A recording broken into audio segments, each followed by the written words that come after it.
अयोध्या के लिए हम चुप रहे, लेकिन महाबोधि महाविहार के लिए हम चुप नहीं रहेंगे। वहाँ पर जो पंडित रख दिया गया वो कानूनी गलत है।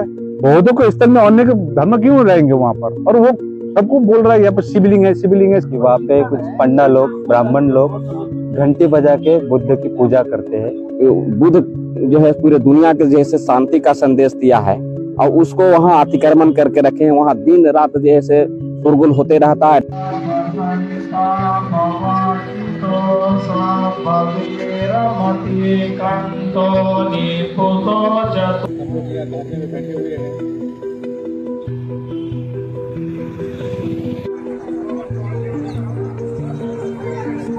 ये अनशन 12 फरवरी माघ पूर्णिमा, जो बहुत महत्वपूर्ण दिन होते हैं बौद्धों के लिए, कुछ दिन से हम लोग बैठे हैं।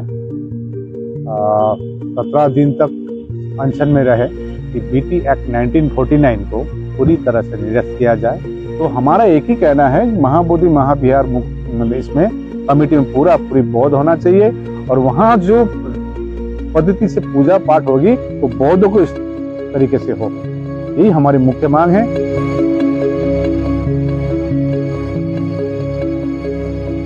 महाबोधि मंदिर के मैनेजमेंट को लेकर साल 1949 में बोध गया टेम्पल एक्ट बना था, जिसमें मंदिर के प्रबंधन के लिए एक 9 सदस्यीय बोध गया टेम्पल मैनेजमेंट कमेटी यानी BTMC के गठन की बात कही गई।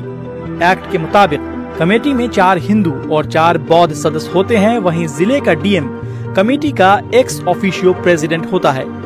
कमेटी के सदस्यों का कार्यकाल 3 साल का होता है।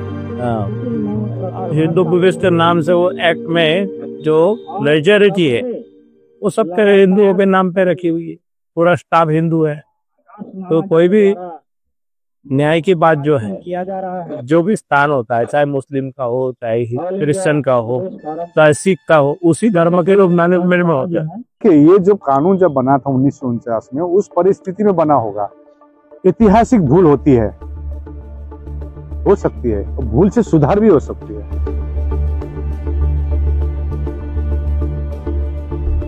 वहां तो शिवलिंग का कोई नाम निशान नहीं था। भगवान बुद्ध की मूर्ति थी, उसको हटाकर वहां पर दिया रखने की जगह था। उसको छुरी से खोदर कर छीनी से खोद कर शिवलिंग का आकार दे रहा है। तो अब ये तो बहुत बर्दाश्त नहीं करेंगे। वहाँ महामाया का जो भगवान बुद्ध की माँ का वहाँ है, उसको अन्नपूर्णा देवी बोल के लोगों को बहुत बता रहा है। ये अतिक्रमण करना, अभी वो देखिए, आप अपने वीडियो देखे होंगे कि वहां पर भगवान बुद्ध की मूर्ति है और 5 पांडवों का नाम ले रहा है। एक हद होती है सब चीज की। आप पिंडदान करें, उसमें हम आपको रिस्पेक्ट करते हैं, लेकिन उस जगह में कीजिए ना, जब विष्णुपद मंदिर में जाकर कीजिए। आप एक ही बार गेट के सामने एकदम सामने करने जा रहे हैं, और जिस प्रकार से एंट्री हो रहा है, हमारे पास तो वीडियो है। बोध गया महंत यहाँ पर बोध गया महंत के लोग जो है उसके अंदर सेंट्रलिटी ज्यादा है। जो पूजा पाठ करने वाले पुजारी उजारी है वो हिंदू अपने को हिंदू मानते हैं, अपने को ब्राह्मण मानते हैं, और इसलिए जहाँ डोनेशन है लोगों का वो टोटाटे लेके जाने की केवल उनका एक मकसद है, बाकी सारा कुछ। ढोल मंजीरा लोग बजाते रहते हैं, हल्ला करते रहते हैं, तो वहाँ जो पौधों को जैसे भिक्षुओं का जो हम साधना करने का जो जगह है, शांति रहने का जगह है, वो जैसे एकदम नहीं है, वो अतिक्रमण करके रखे हैं।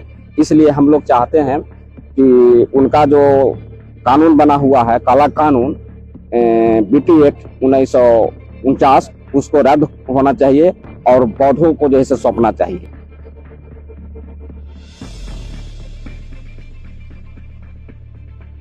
बोध गया टेम्पल वेबसाइट के मुताबिक अभी कमेटी में DM समेत कुल 7 मेंबर हैं, जिसमें 4 बौद्ध और 3 हिंदू हैं। आंदोलनकारी झूठे आरोप लगा रहे हैं।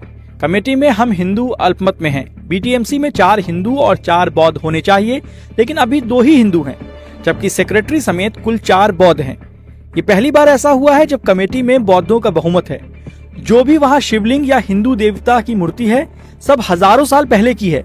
वर्तमान में किसी का दम नहीं है कि कोई किसी मंदिर की मूर्ति को छेड़छाड़ कर सके। वहाँ एक पुजारी सिर्फ शिवलिंग की पूजा के लिए है।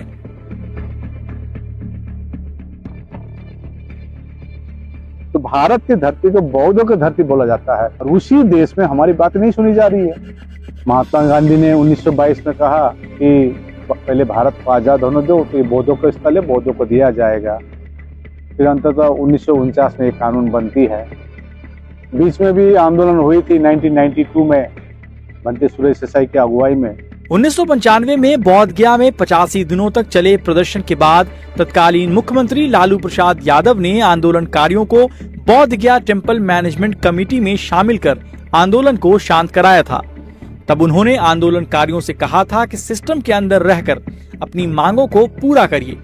फिलहाल अनशन पर बैठे बौद्ध भिक्षु प्रज्ञाशील उस वक्त बीटीएमसी में शामिल हो गए थे। बिहार सरकार में लालू जी जो थे उन्होंने कोशिश तो किया था, लेकिन कहते हैं कि वोट की राजनीति है, लोग नाराज हो जाएंगे, इसलिए और पुराना कानून बदलने के बारे में उन्होंने उतना सीरियसली ध्यान नहीं दिया।